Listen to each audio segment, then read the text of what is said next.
In the name of Allah, who is the most beneficent and the most merciful, Assalamu alaikum.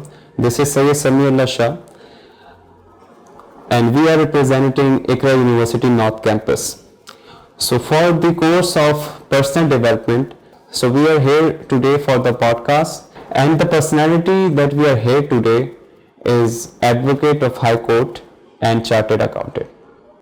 Assalamu alaikum. वालेकुम सलाम। समी कैसे हैं आप? ठीक हैं? आपका ABS में वेलकम है।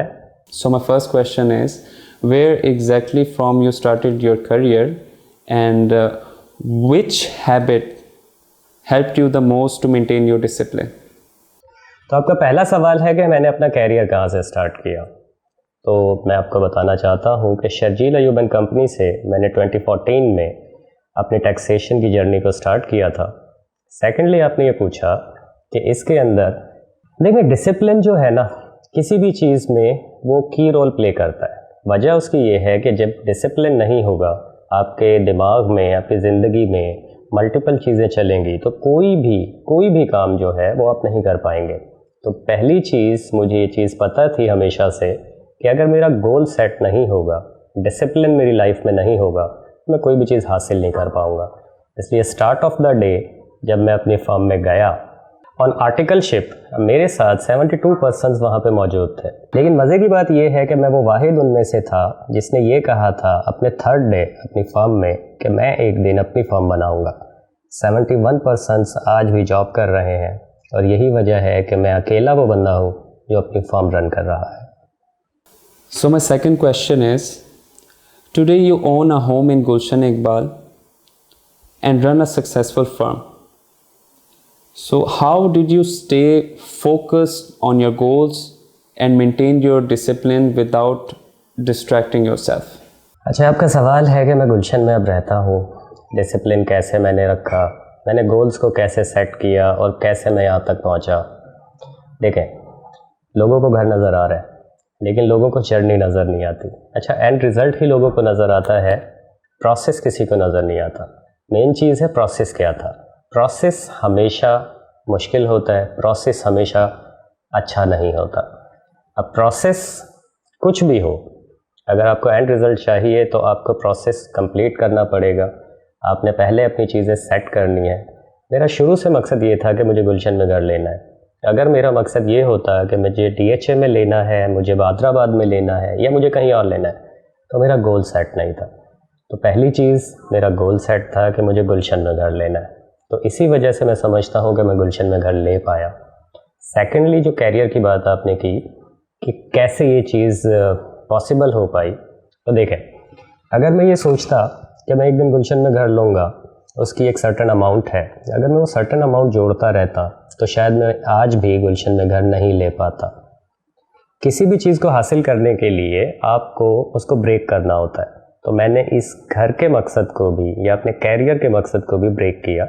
इसके अंदर मैंने सेटअप्स कायम किए कि मुझे पहले ये चीज़ हासिल करनी है, फिर मुझे ये चीज़ हासिल करनी है, दोनों को कंबाइन किया तो थर्ड चीज़ बन गई। इसी तरह मैं यहाँ तक पहुँच पाया। सेकेंडली आपका सवाल है चैलेंजेस।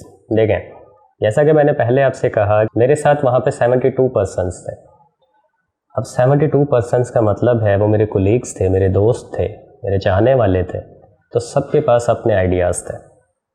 72 ब्रेन्स थे जो एक साथ बैठे हुए थे, सबके अपने आइडियाज़ थे। सबसे बड़ा चैलेंज तो यही था कि उनके आइडियाज़ में से अपने लिए बेहतर आइडिया चुनना, देन उसके ऊपर अमल करना और अपने गोल्स को अचीव कर पाना। पहली चीज़ जो मुश्किल मुझे पेश आई जब मैंने अपनी फर्म स्टार्ट की, मेरे पास 3 महीने 1 रुपये का काम नहीं था। जो मेरे दोस्त थे वो जॉब्स पे लग गए थे, कोई 50,000 अर्न कर रहा था, कोई 72,000 अर्न कर रहा था और मैं ज़ीरो पे था। अब यकीनन वो मुझे कहते थे कि आपका फ़ैसला गलत है, आपका फ़ैसला शायद सही नहीं है, लेकिन मैंने हमेशा उनसे कहा कि एक दिन आएगा आप मुझे कहोगे कि हमें जॉब की ज़रूरत है, और आज वो दिन अल्हम्दुलिल्लाह आ चुका है। मेरे कितने ही दोस्त मुझे कह चुके हैं कि उनके पास अगर उनकी कोई जॉब कहीं पे लग सकती है, कोई अच्छी जॉब लग सकती है, तो उन्हें ज़रूर लगवाएं। हाँ, मैं उनको लगवा भी देता हूँ, लेकिन मुझे वो बात ज़रूर याद रहती है। Myself, Huzaifa, and my question is about to self-awareness. How did self-awareness help you choose your career path and become successful in life? देखिए, सेल्फ अवेयरनेस जो है ना हुज़ैफ़ा, वो जैसे मैंने पहले कहा की रोल प्ले करती है। अगर आप सेल्फ अवेयर ही नहीं हो कि आपने क्या करना है, तो आप कोई भी चीज़ हासिल कैसे कर सकते हो। अगर आपके दिमाग में हमेशा मल्टीपल ख़यालात चलेंगे तो यकीनन आप कोई चीज़ हासिल नहीं कर पाओगे। किसी भी, देखिए, रास्ता कोई भी हो मंजिल तक पहुंचा ही देगा, शर्त यह है कि आप रास्ता ना बदलें। तो हमने भी यही किया। हमने शुरू से ये सेट किया था कि हमें एक टैक्स फर्म बनानी है और एक कामयाब टैक्स फर्म बनानी है। हमने इसको 10 साल का टाइम दिया था। अभी अल्हम्दुलिल्लाह 8 साल हुए हैं और आप यहाँ पे खड़े हैं, तो अभी 2 साल बाकी हैं। आपके नज़दीक ये सक्सेस है, लेकिन हमारे लिए अभी स्टार्ट ऑफ द जर्नी है। What challenges did you face during your studies and professional journey, and how did you overcome them? देखिए, आज आप एक बड़े ऑफिस में बैठे हुए हैं, आपको ये बहुत अच्छा लग रहा होगा, लेकिन हमने जब ऑफिस स्टार्ट किया था तो हमारे पास ऑफिस लेने के पैसे नहीं थे। हमने ऑफिस को शेयरिंग बेसिस पे स्टार्ट किया था। हमने अपने एक दोस्त के साथ शेयरिंग की थी। हमने सिर्फ एक रूम का ऑफिस था। आज 8 साल के अंदर हम यहाँ पे 800 गज़ के बंगले में बैठे हुए हैं। तो ये जर्नी ऐसे ही नहीं हुई, इसके लिए बहुत कुर्बानियाँ दी गई हैं, बहुत सी चीज़ें हैं, बहुत से शौक़ हैं जो हमने कुर्बान किए, इसलिए कि हम इस बिज़नेस को, इस फर्म को आगे लेके जा सकें। स्टडीज़ की बात जो आपने की, तो देखें, हमारे पेरेंट्स ने, हमारे टीचर्स ने हमें एक ही चीज़ सिखाई थी, the more you learn the more you earn. तो स्टडीज़ से आपको डिस्ट्रैक्शन अगर हो रही है, किसी भी स्टूडेंट को अगर डिस्ट्रैक्शन हो रही है, तो उसे ये बात याद रखनी चाहिए कि अगर उसे ज़िंदगी में कामयाब होना है या उसे बहुत सारे पैसे कमाने हैं। देखिए, कामयाबी 2 तरह से होती है, या तो एक बंदा अपने आप को मजबूत करता है, अपनी नॉलेज को गेन करता है, और या फिर अर्न करता है। अर्निंग के लिए भी आपको स्टडी ज़रूरी है। डिस्ट्रैक्शन सबको आती है। आप पढ़ रहे होंगे, आपके दोस्त खेल रहे होंगे, पार्टीज़ कर रहे होंगे, लेकिन आप पढ़ रहे होंगे। लेकिन एक दिन आएगा कि आप पार्टीज़ कर रहे होंगे और वो स्ट्रगल कर रहे होंगे। This is Usama, and my question is, in a stressful profession like taxations and law, how do you manage your anger? देखिए, आप जैसे कि आपको पता ही है कि एक स्ट्रेसफुल प्रोफेशन है, तो मुझे भी पता है एक स्ट्रेसफुल प्रोफेशन है।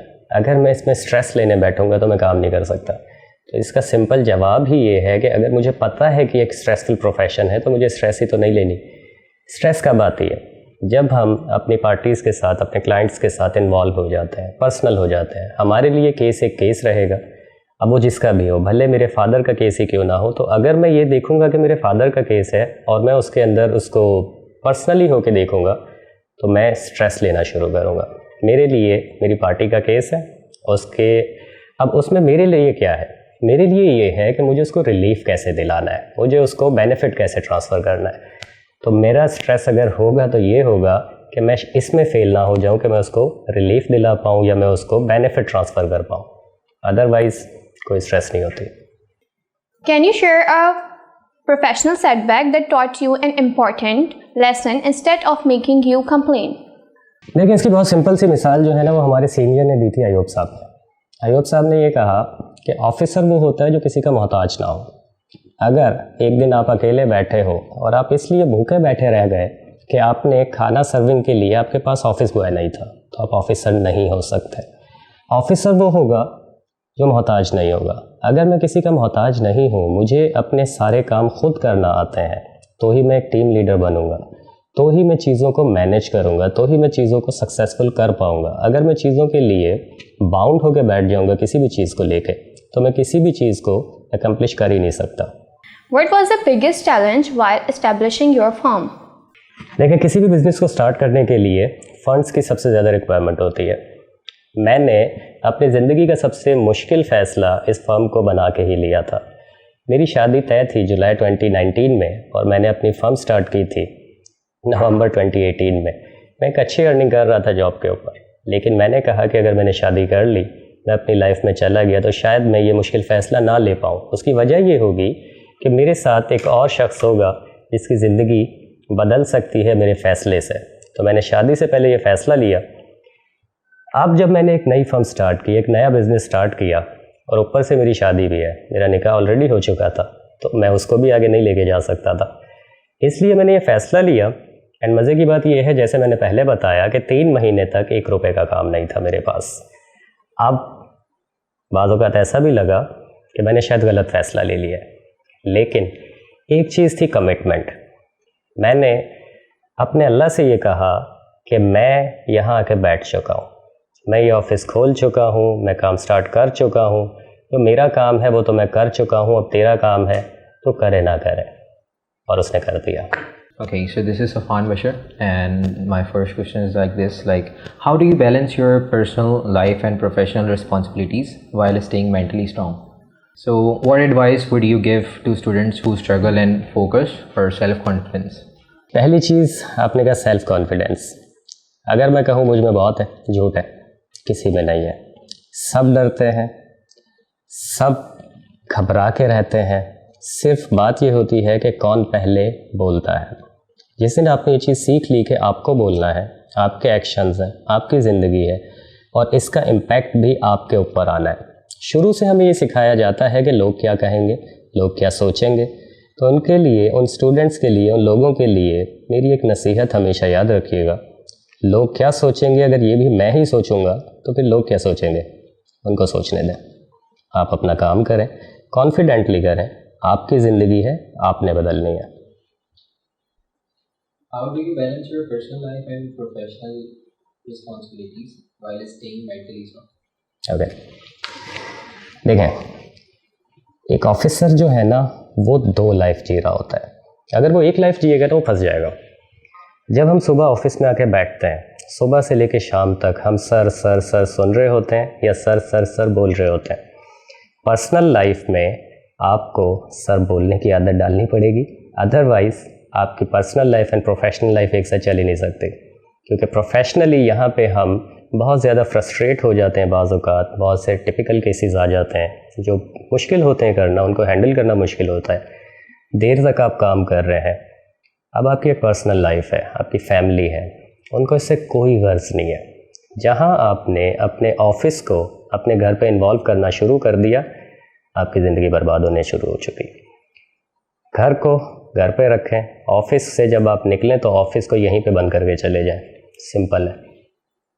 So, what final message would you like to give young people about self-awareness and goals, anger management, and self-confidence and self-discipline? मैं ये चाहता हूँ, मैं ये समझता हूँ और मैं ये नसीहत करता हूँ, अपना एक गोल सेट करें। वो कुछ भी हो सकता है। जब एक मोची बाटा बना सकता है, जब एक किसान रेड बुल बना सकता है, तो आप कुछ भी कर सकते हैं। डिपेंड ये करता है आप चाहते क्या है। सबसे पहले अपना एक गोल सेट करें। उस गोल को किसी से शेयर करने की भी अब आपको ज़रूरत नहीं है। ना आपको ये ज़रूरत है कि उसको आप ढोल बजाते फिरें, लोग आप पे हंसेंगे, उनको हंसने दें, क्योंकि आपको पता है आप क्या कर रहे हो। अगर आप खुद सेल्फ अवेयर नहीं हो कि जो आपने चुना है वो आपके लिए सही है या गलत है, तो लोग क्या चुनेंगे आपके लिए। लोगों ने सिर्फ आपको नसीहतें करनी है एंड प्रैक्टिकल नसीहतें भी नहीं करनी, क्योंकि उसके ऊपर तो वो खुद एक्शन ले रहे होंगे, वो आपको नहीं बताने वाले। इसलिए आप भी अपनी चीज़ें उनको ना बताएं, अपना गोल सेट करें, work hard in silence, let the success make the noise. Okay, thank you समी एंड टीम। अच्छा लगा आप लोग आए। दोबारा आपको ज़िंदगी में कहीं हमारी ज़रूरत हो, हमारे दरवाजे आपके लिए हमेशा खुले हैं।